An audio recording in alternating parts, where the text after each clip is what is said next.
Well, as Laura said, we're very, very lucky to have two luminaries from two different traditions, two important spiritual traditions. I have requested how they would like to be referred to, and they both asked that I refer to them by their first names. So Matthew is a Dominican priest.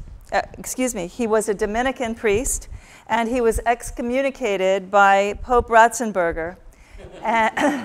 And he is now an Episcopalian priest. He has taken refuge in the Episcopal Church and been offered refuge there.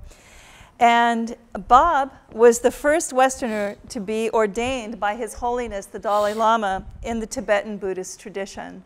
And he has left his monkhood as well. So both Matthew and Bob have been in a particular spiritual role, and both have left that role, but both have gone on to be spokespeople for the larger spirituality beyond where that role might have allowed them to rest. Both are revered scholars in their respective traditions, and both have been devoted to keeping the contribution of the mentors whom they have admired alive and relevant in the modern time here in the West. Their mentors have been advocates of peace, equality, and compassion. And they themselves have exemplified these qualities in the way that they live their lives and in the way that they teach. We are here tonight to understand how their vision for peace has been shaped by their spiritual inquiry, how their relationship to the great mystery that they have both tried to understand and teach about, and by the mentors who have guided them. We are here to receive their teachings of a lifetime dedicated to the practices of peace. So what I'm going to do is I'm going to ask each of you a question, the same question, and you will have about 5 minutes to answer each of the questions. So as I mentioned, you have both been ordained members in your respective traditions, and you have both left that cloth. Bob, can you answer the question? Matthew is my elder brother. He has to go first. Okay. He's a few months older. Okay. So I have to defer. Okay. All right. I wondered when you were going to pull that card on me today. Right off the bat. So Matthew, can you describe the vision that brought you to the decision to become ordained in your tradition?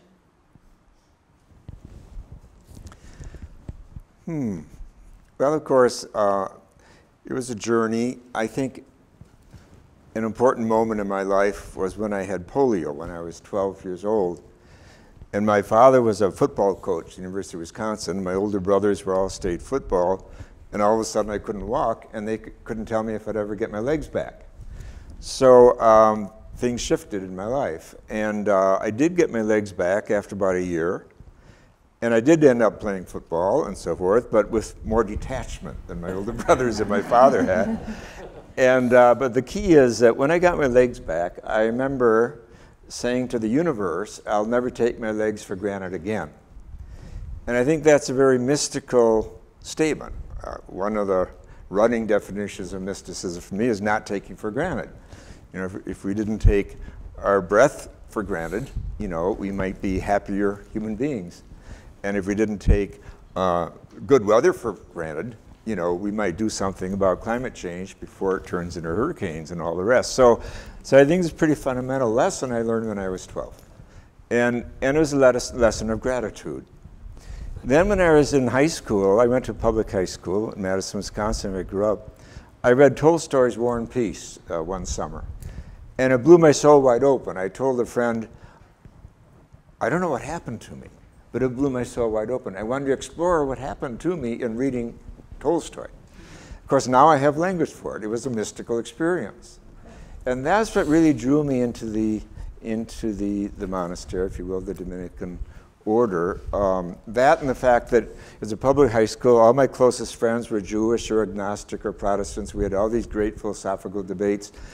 And I would go back to my parish priest, who was a Dominican, for some ammunition. So he had me reading Thomas Aquinas and Chesterton, and the whole intellectual dimension to that tradition really appealed to me.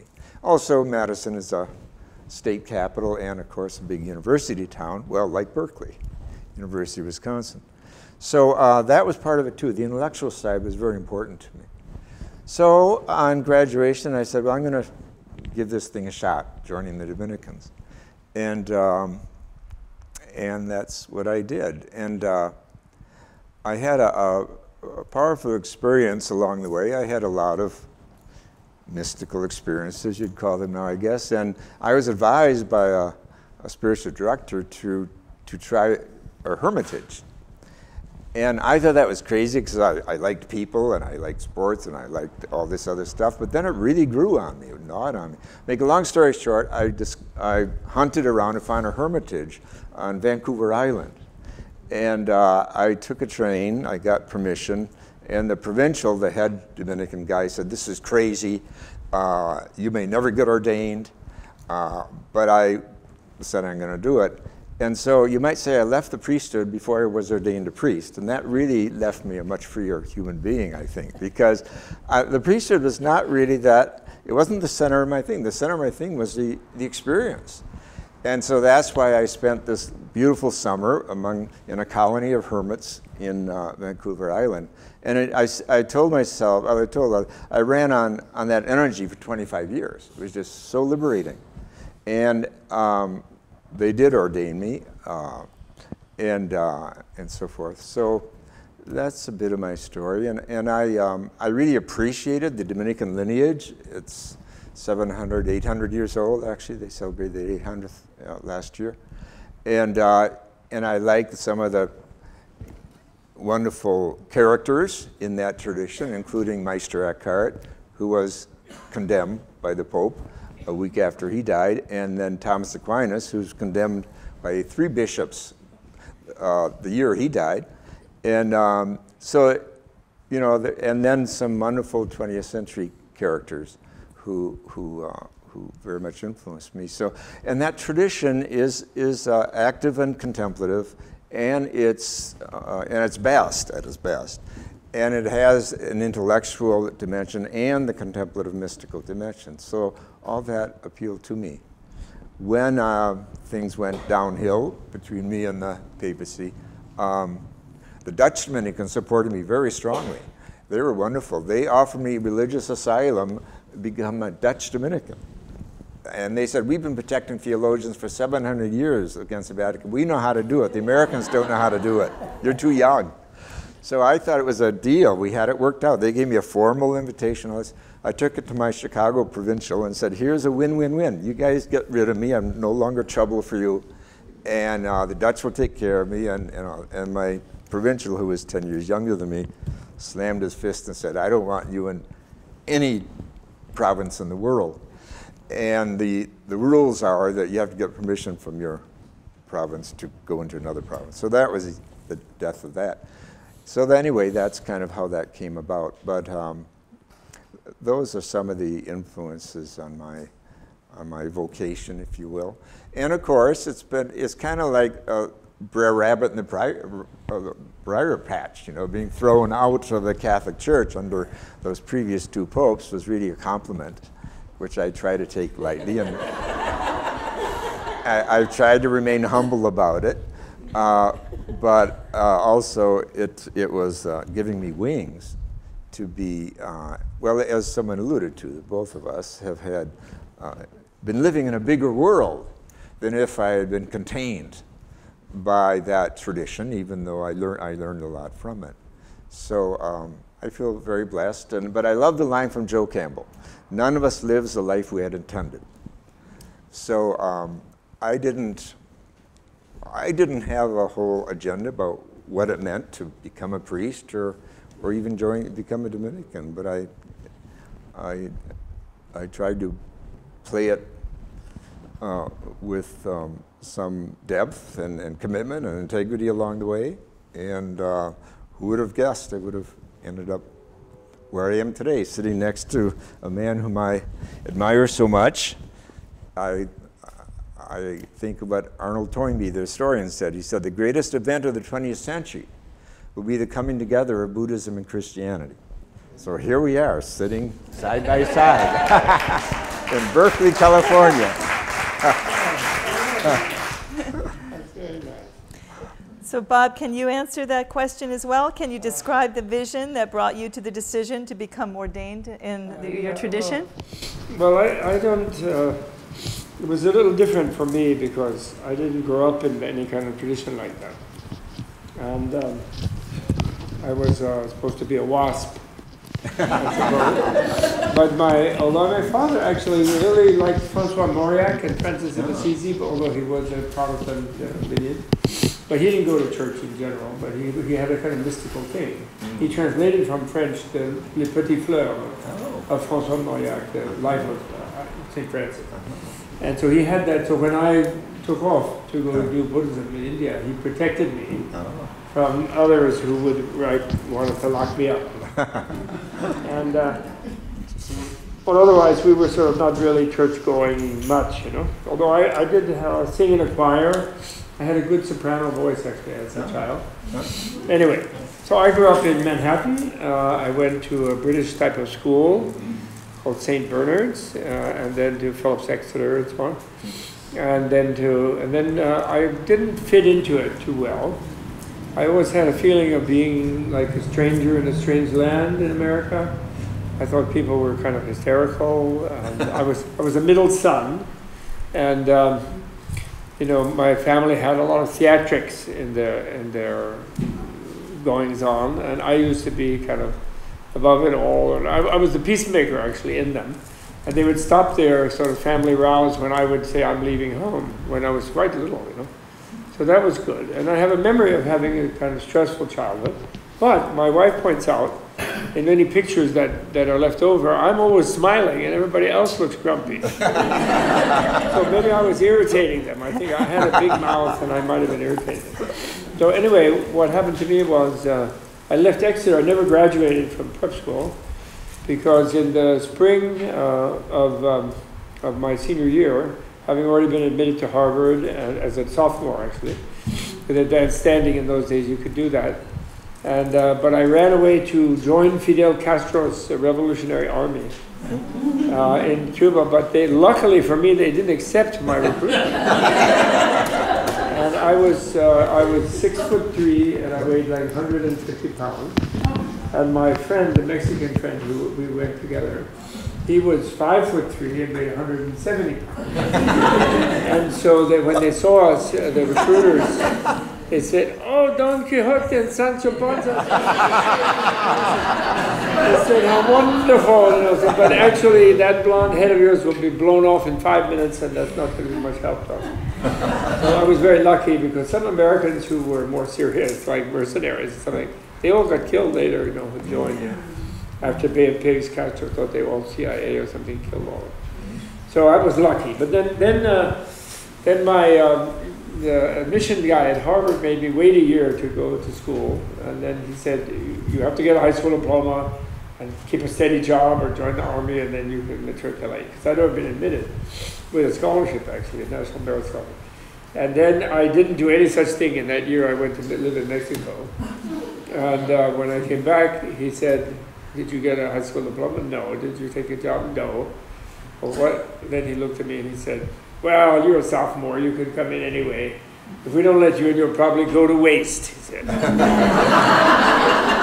So then I did, and then I fell in love with someone, married terribly young at 18, had a beautiful daughter, and I was having a happy time, kind of, we were having, and then I lost my eye, which was very lucky because I was racing cars and motorcycles and things. I could easily have killed myself or someone else. But I just had a garage accident, lost my eye. And that made me see, like you with their legs, not to take things life for granted. I don't think it wasn't sight that, because I didn't lose both, but it was life. So otherwise, I think I might have stayed in that marriage and maybe started freaking out and run off to India when I was 30 or 40, you know, midlife. But as it was, I was 20. So then I said, I'm going to go serious. And I had read by that time Wittgenstein and Freud. I mean, I read all of what I consider to be the important things in the West, and some Christian writers as well, from inspired by a man at Exeter named Dean Wick, and mystical Sufi things, whatever, Buddhist things, a little bit. And I sensed that India had the answer that I wanted philosophically. It wasn't really religious, it was like philosophically. So basically, then I tried to take my wife and daughter. She was freaked out, didn't want to go. And various people wanted to lock me up. And, he's gone off his rocker because he lost his eyes, sort of thing. But my father supported me, and so I went. And the minute I got to India, I went to Athos on the way. I met Sufis here and there. I lived in a Sufi tekka in Damascus and tried different things. And none of them held me, but they were kind of interesting. I learned prostrations from Muslims, actually. First full prostration I learned was in the Sufi tekka in Damascus. And then we also I had some people on the way with me. I would meet, and somebody had J.G. Bennett and Gurdjieff. I had actually read already, but then we were looking for some of those people, remarkable men, I think. And then I got to India, and the minute I met the Tibetans, that was that. Oh, the Indians didn't know Buddhism. They lost it, And they had Hinduism, but somehow none of the usual theisms held my interest, because I think the teachers, it wasn't that.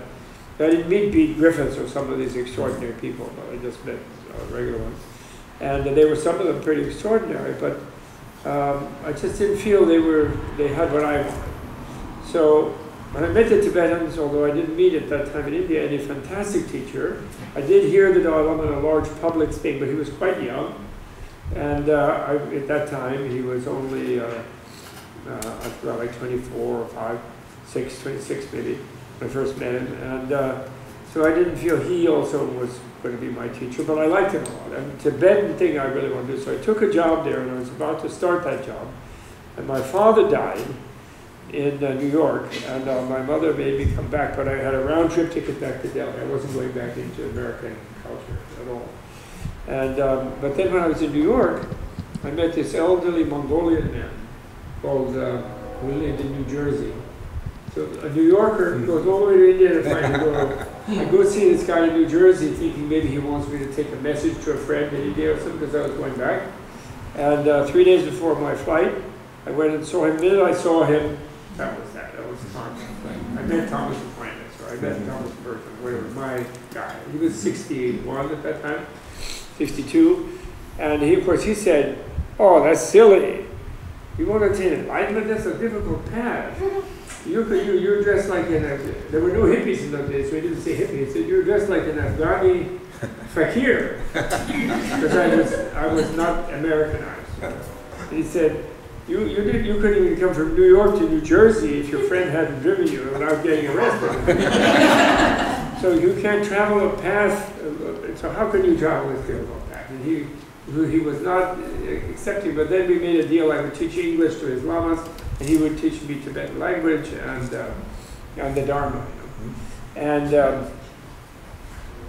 he proceeded to do that. We made that deal. I immediately shaved off all my weird fuzz that I had, and went put on regular blue jeans and found some clothes at my mother's place. And after the funeral, I went there and sold my ticket. You could sell a round-trip ticket in those days that you didn't use. And started studying, and I learned to speak Tibetan fluently in 10 weeks.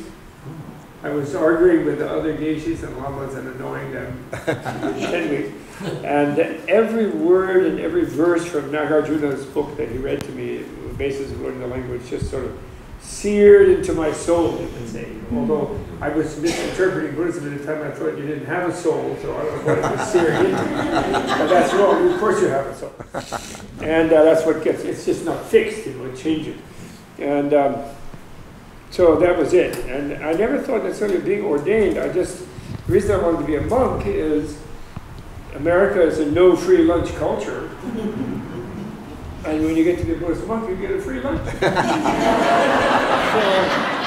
they love to give you a lunch. And no dinner, no breakfast, just lunch. And then you can study and meditate, etc. Except the funny thing was, he had a special thing, that guy.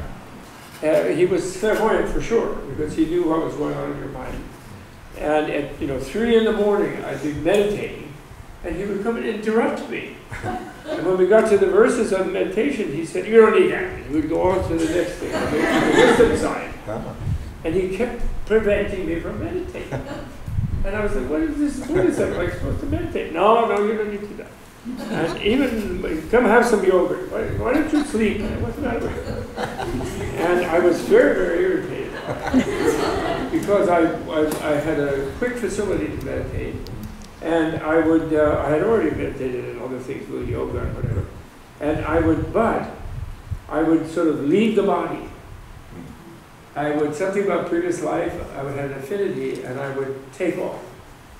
And he didn't think, that's actually real Buddhism. They don't say meditate right away. They don't.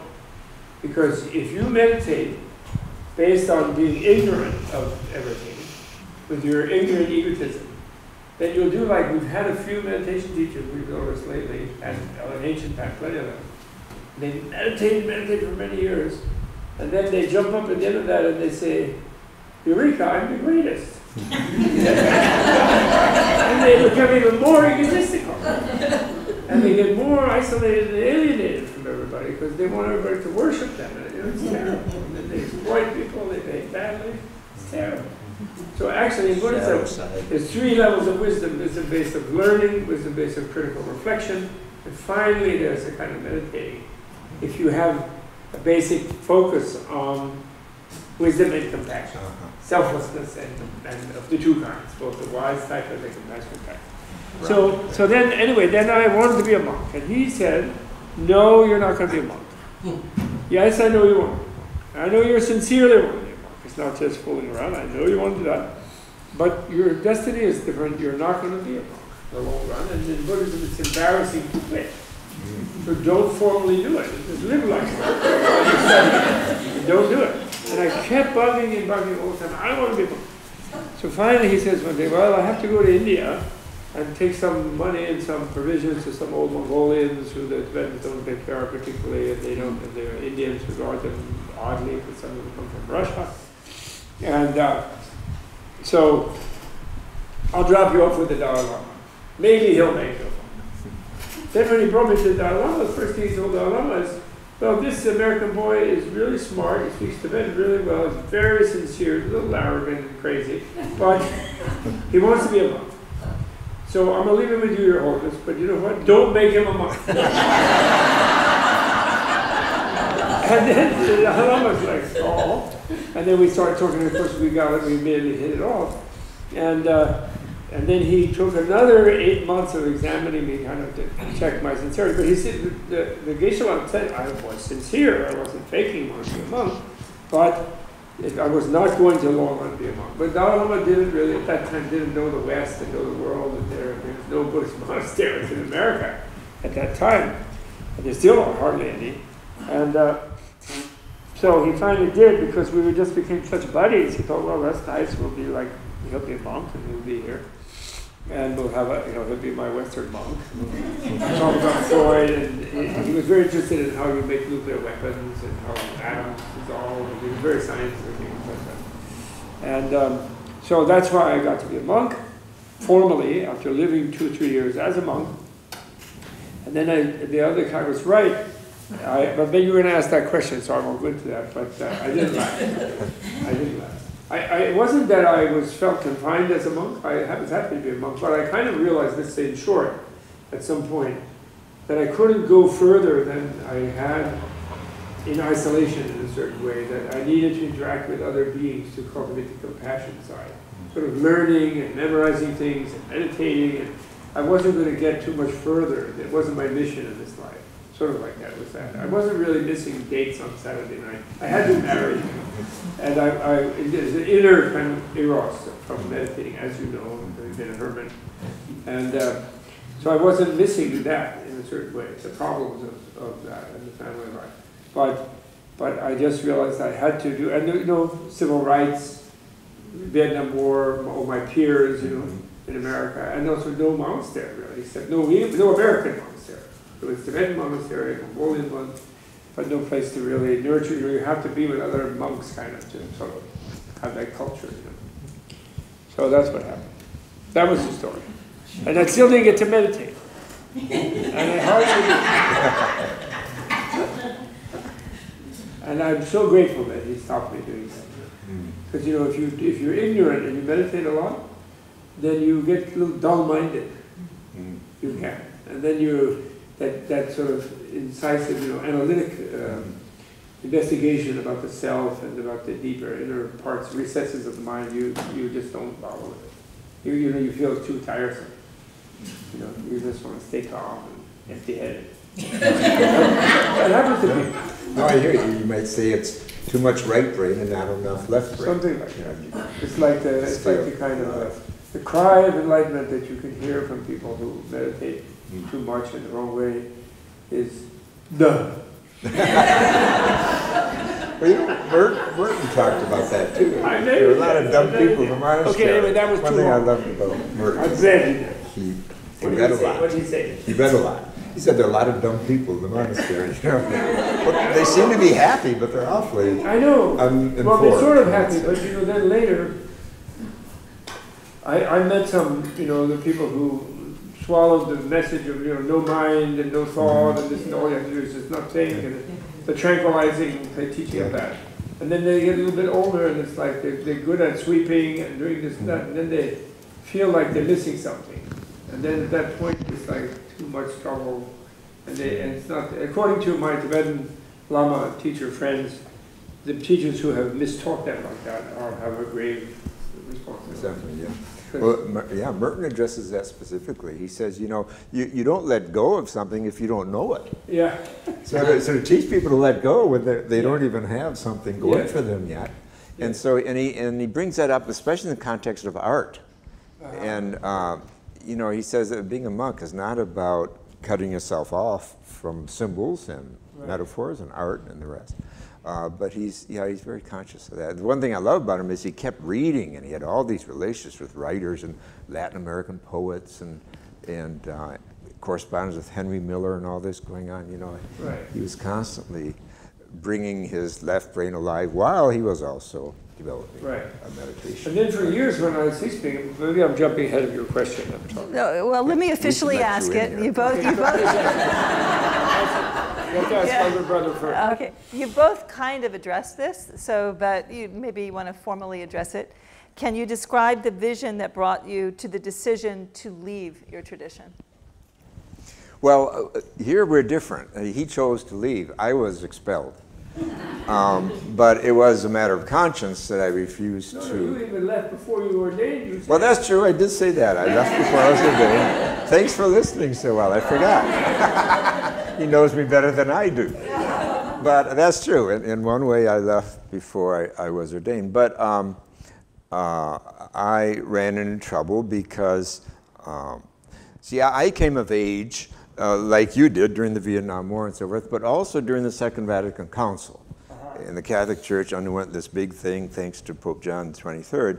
And so out of that was born liberation theology, base communities, and all these wonderful movements, justice movements. And I was certainly, and of course, the civil rights movement kind of preceded all that. But I was certainly deeply affected by all that. And I was, when I was expelled, the New York Times interviewed my provincial, and he said this line, which I kind of like. He said, well, the church, and this would have been under Pope John Paul II, he said, the church has moved right, and Matthew Fox didn't. So I think that's kind of what happened. That's a compliment. Of course it's a compliment, especially coming from him and his Inquisitor General, Cardinal Ratzinger. So I hung in there, and like I said, I tried to negotiate with the Dutch and all this. And see, part of this was lessons I learned from Rosa Parks. If she had left the bus voluntarily, nothing would have changed, right? Yeah. So I'm not going to leave voluntarily. Let them kick me out. I'm trying to follow Jesus. I don't know what they're following sometimes, and so so it happened. And then my brother, Leonardo Buff, a Brazilian Franciscan, who was a key liberation theologian person in South America. The year I was silenced by the Vatican, I went and visited him. He was silenced that year too. And Archbishop Castigaliga in the Amazon, whose diocese was the Amazon, a very saintly man, a real poet and prophet. And I spent time with him there too, and his people. And I just met all these prophetic people, and it was just so wonderful. But Buff said, you know, don't go silent a second time. It's against human dignity. But so anyway, I felt this brotherhood and sisterhood, because many sisters are going through similar things. And I wrote my, this is a funny story. I sat down with the Bishop of Oakland, who was a nice pastoral guy. And we had gotten along fine over the years. And this was when I was being silenced. And I went to tell him that I was going to have a press conference, but I wasn't going to do it in Oakland. I'd do it in San Francisco, so he wouldn't be affected. But so the meeting began, and he was going on and on about his recent meeting with the Pope. And then finally, he gave me a chance to talk. And I said, well, I'm here, I said, to tell you that, you know, this is coming down. I'm being silenced. It's going to be kind of public thing. But I'm not doing it here. I'm doing it across the bay. And then I said, you know, these issues between me and the Vatican are really matters of conscience. It's about women. It's about social justice and so forth. And with that, when I used the word conscience, he was kind of like slumped in his chair. When he used the word conscience, he left up like, conscience. He said, every time you hear the word conscience, somebody's getting in trouble. So that was kind of ingrained on my mind. You know, I woke a bishop up with the word conscience. So anyway, it's my conscience that got me in trouble and ultimately got me expelled. And then some young Anglicans showed up, and they were doing interesting worship, bringing rave into liturgy in England. And I said, how can I help you? And they said, if you were a Episcopal priest, you could run interference. Well, the Pope had already fired me, so I said, well, I'll think it over, and so I did, and I talked to the Episcopal bishop here in San Francisco, and said I thought I should do this, just to work with young people. I want to become an Episcopal, to reinvent forms of worship. Because I think worship is important. Look at Burning Man, 70,000 people, you know. Human beings need ritual. Tibetans love ritual, you know. They do ritual like the Catholic Church used to do ritual. Yeah. So anyway, that is where I did the shifting then once, but I didn't shift until I was expelled. So I think I'm similar to, although I don't consider that you left a tradition. I think you are carrying the tradition in a reformed manner. And the tradition with Francis, maybe if he survives, he will catch up with you back again. Well, you're right. You didn't leave the tradition. Thank you still love Christ. You still believe in this and that. Definitely. You want to teach it. You take it in a prophetic way. And they, like a bunch of right-wingers, they go out there like destroying communists or something. Yeah. But you're right. I wanted to stay in the tradition. That's one reason I became Episcopal, to be in a community. Yeah. But regarding Pope Francis, I'll tell you a little story. Have you read his Laudate Si? Yeah, I did. I actually read it. And do you know that? It's a wonderful document. Myself. Isn't that a good document? Yeah. It was written by one of my students, a graduate of my master's program, Sean He McDonough. himself? No, what?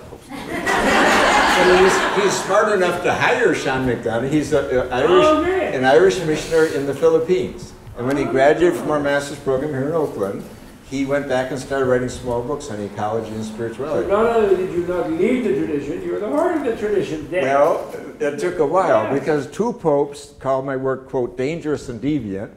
Now this pope is plagiarizing it. So there you go. I've lived a full life. Plagiarizing is the highest compliment. That's right. Go ahead. No, that's really great. In my case, I didn't leave the tradition. It's just my own Mongolian guy was correct. You know, I have a different karma. I came in 1966 in America.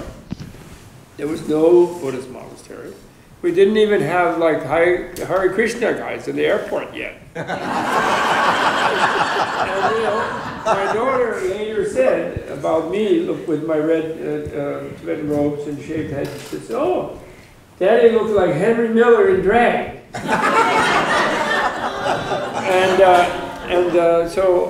So I just realized that I just couldn't go further, and it was not my mission, and there was no place to shelter me in a way. I went back to India and lived in Tibetan monasteries. They loved it, and I spoke Tibetan really fluently, and they would see this sort of weird white-looking face with the Tibetan language coming out, and that would a little bit impress them and freak them out. But on the other hand, they would secretly think, he's an American, we're being genocided by the Chinese. Where's his gun and his jeep and his money or his like airplane or whatever? You know what I mean? It was like we're taking care of him and he's giving him the free lunch. We don't have lunch. It's a little bit like that. So as my old Mongolian had said, there was no place for it. You know. One time I was staying up late. This time he wasn't interrupting me meditating. He's interrupting me memorizing. I was memorizing like a Buddhist Thomas Aquinas or Dharmakirti. 7th century an Indian, a great master, but in Tibetan language. And he said, "What are you doing?" I said, "Oh, what do you mean? I'm memorizing Pramanavartana." He said, "Why?" So I said, "Well, I want to be a geshe." That's a degree, like a PhD they get. He looked at me and says, "Do you know anybody who wants a white geshe?" I said, "Yeah,